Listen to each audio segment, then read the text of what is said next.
પોતાની સાથે બોક્સર લઈને જાય આવું તો પહેલી વખત આપણે જોઈએ છે। સોનલબેન, કાયદામાં શું જોગવાઈ છે? જો આ પ્રકારના મકાનો ડિમોલિશ કરવાના હોય તો શું ધ્યાન રાખવાનું હોય છે? સરકાર જે પણ સત્તા પર बैठा હોય तो જે વહીવટી તંત્રએ શું ધ્યાન રાખવાનું હોય? ये अहमदाबाद में, पूरे गुजरात में और अहमदाबाद में बहुत जगह पे डिमोलिशन चल रहा है और इन लोगों का ये है कि स्लम फ्री अहमदाबाद करना है। लेकिन स्लम फ्री अहमदाबाद करने के लिए इनके पास ना तो कोई प्लान है, ना कोई इनका प्रोसेस है, ना इनके पास बजट भी है। इनको कई जगह पे अलग अलग रीजन बताते, कई जगह तो नोटिस भी नहीं दी जाती है और एकदम शॉर्ट नोटिस दे के डिमोलिशन किया जाता है। ऑल्टरनेटिव एकोमोडेशन की भी बात नहीं होती है, तो जो परमानेंट जो एकोमोडेशन है वो तो बहुत दूर दूर की बात है। तो ऐसे ही अब ये जो मिल है यहाँ से बहुत पास में ही है, 5 मिनट्स वॉकिंग डिस्टेंस है।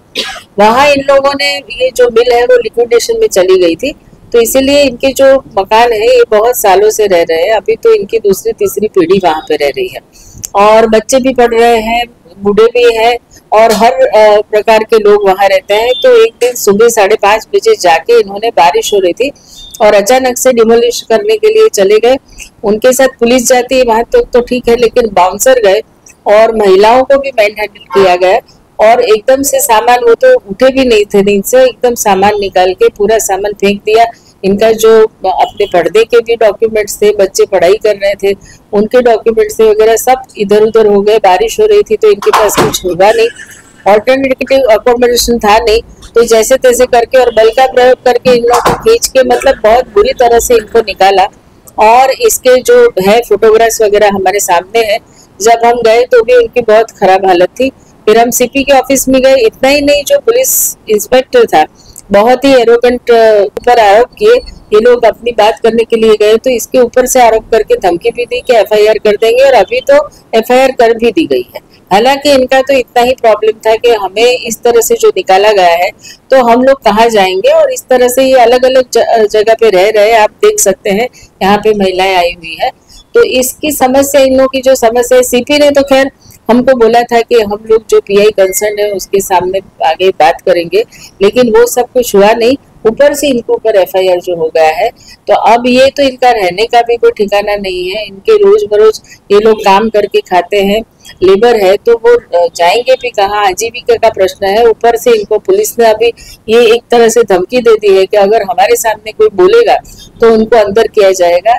तो ये लैंग्वेज में आज पुलिस बात कर रही है। हमारे जो देश के लोग हैं, गरीब जो लोग हैं, बुलडोजर का राज ही चलता है। तो अब पुलिस को तो अथॉरिटी मिली है और जहाँ जहाँ पे डिमोलिशन चलता है वहाँ कई जगह तो बिना पुलिस के भी, आपने देखा होगा यशोदा नगर में जो एक महिला की मौत हुई थी, सुसाइड किया था, वहाँ तो पुलिस भी साथ में प्रोटेक्शन में नहीं गई है और लोगों की जिंदगी की कोई कीमत ही नहीं है। ये तो शॉर्ट में यही कहना चाहते।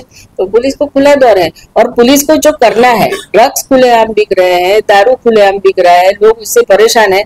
साबरमती में हम गए थे जहाँ डिमोलिशन हुआ था, वहाँ की महिलाएं बोल रही है कि हम लोगों का यहाँ पे तो दूसरी जगह घर मिलना मुश्किल है, क्योंकि वहाँ पे दारू की लत लगी हुई है बच्चों को भी। तो कहते हैं हमको तो दूसरी वो भी समस्या है, दूसरी जगह घर भी नहीं मिलते और इतना ज्यादा ये लोग आगे एडवांस लेते हैं। तो 2-2, 3-3 महीने का एडवांस लेके जाएंगे कहाँ? इनके पास इतना पैसा कहाँ है रहने के लिए?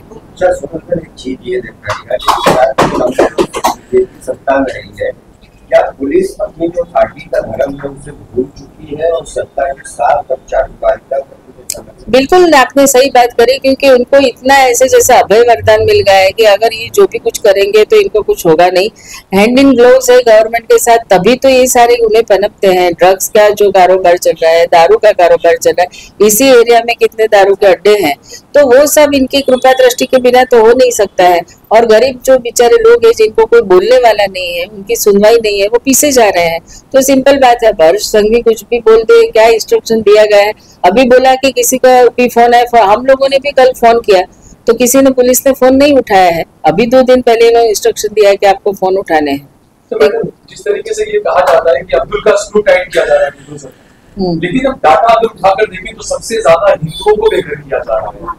हिंदुत्व की आड़ में हिंदू को बेघर किया जा रहा है, गरीबों को। यहाँ जो लोग रह रहे हैं उसमें ऐसा कोई रिलीजन या कोई कास्ट ऐसा, ये बस इनकी एक ही मजबूरी है इसमें गरीब लोग हैं, कोई भी धर्म के लोग हैं, कोई भी कास्ट के लोग हैं, सब लोग हैं और वो अपनी मजबूरी की वजह से वहां आके बसे हुए हैं।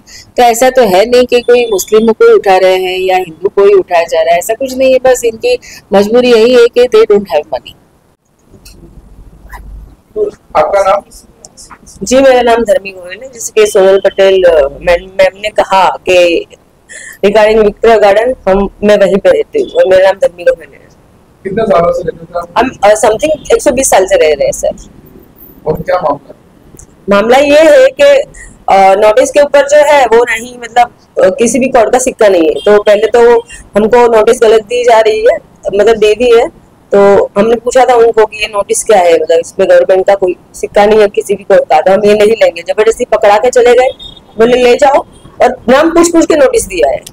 तो मेरी ये गवर्नमेंट जिसने भी ये जमीन खरीदी है उससे मेरी एक रिक्वायरमेंट है कि हमको मकान के बदले मकान दिया जाए, वो भी 1 रूम किचन वाला नहीं चाहिए। हमारे यहाँ बहुत पब्लिक रह रही है तो हमको 3 रूम किचन वाला मकान चाहिए और कम से कम वहाँ सिर्फ 18 लोग रहते थे, मकान 25 थे, मगर 18 लोग रह रहे वहाँ पे। तो आधी जमीन तो वैसे भी कॉर्पोरेशन के हक में जा रही है, तो वो भी हमको बना के दे सकते हैं 18 मकान। तो और कोई मतलब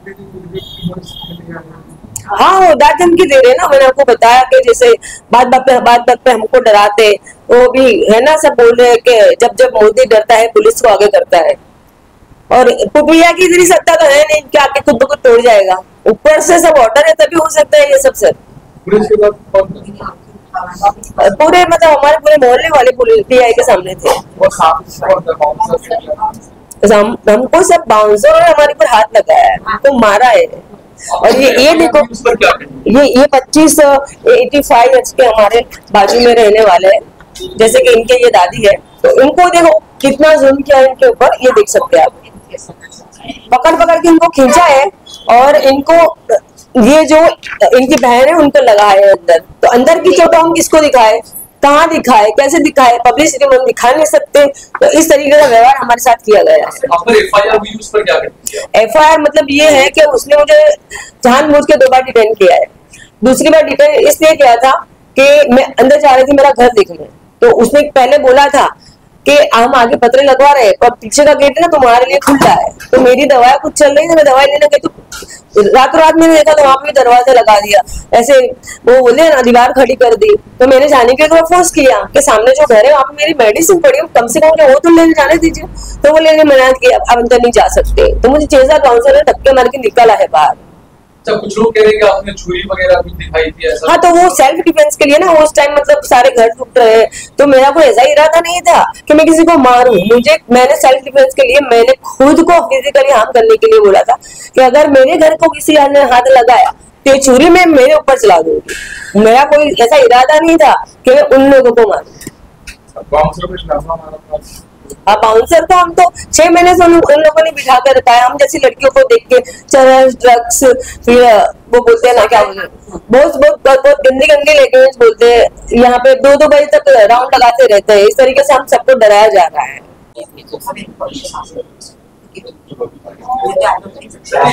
बुलडोजर को लेकर कई मामलों में आप लॉयर हैं, आप वकील हैं, और प्रसाद मिल का जो मौजूदा मामला है उस पर क्या करें? अदानी का भी नाम है, गरीबों को दबाने की कोशिश की जा रही है, उल्टी गरीबों पर FIR दर्ज की जा रही है, क्या करें?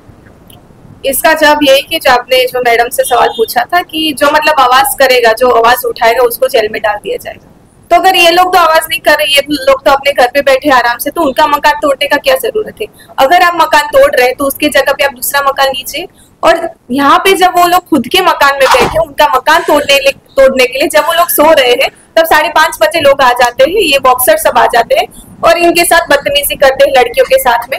और ये अगर देश की महिला है, तो जैसे कि कोविड के टाइम में कंगना रानौत का ऑफिस भी डिमोलिश हुआ था 2019 में 20 में, तो वो डिमोलिशन होने के बाद, उनका ऑफिस डिमोलिशन होने के बाद उनको Z+ सिक्योरिटी दिया गया था।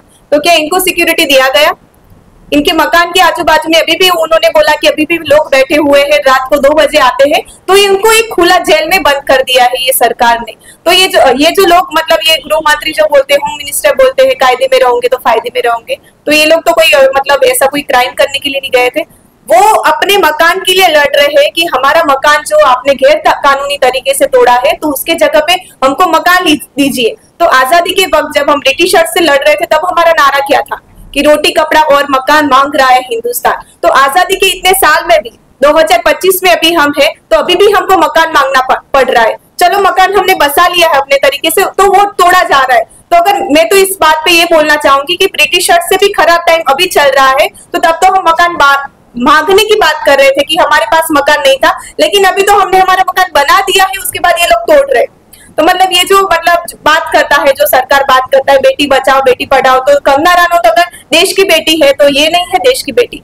हमारा संविधान जब लाया गया था तब आम्बेडकर ने खुद बोला था, जो मतलब बंधारण के रचयिता है हमारे संविधान के, उन्होंने खुद बोला था कि हमारे पास अभी पॉलिटिकल इक्वालिटी तो है कि सबका वोट एक जैसा है, लेकिन जब तक हमारे पास इकोनॉमिकली इक्वालिटी नहीं आएगा उसके बाद सोशल इक्वालिटी भी नहीं आएगा। तो अभी हम इस टाइम पे है कि सभी का मत एक टाइम पे है, लेकिन अगर हम इकोनॉमिकली इक्वल नहीं हो जाएंगे तो हमारा वो अधिकार भी चला जाएगा। अभी हमने देखा कि मुंबई में अदानी को 1 रुपये में पूरा जमीन दे दिया गया।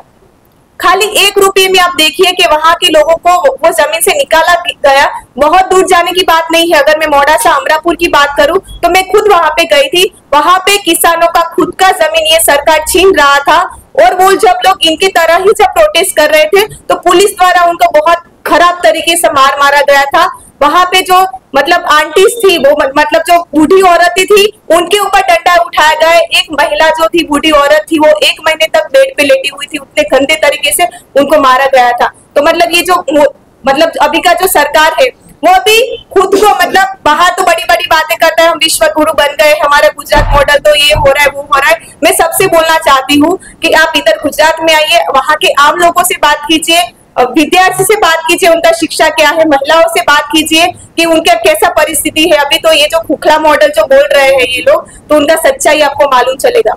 और वही एक छोटा सा पंक्ति है, मैं उसके साथ में ये खत्म करना चाहूंगी कि जैसे उमर खालिद से लेकर जो अभी सोनम वांगचुक को मतलब अपने अधिकार के लड़ने की वजह से उनको जेल में डाला गया। तो मैं एक छोटा सा पंक्ति के साथ मेरा बात पूरा करना चाहूंगी। मतलब कवि है गौरव पांडे, उनका एक छोटा सा पोएट्री है, मैं बोलना चाहूंगी।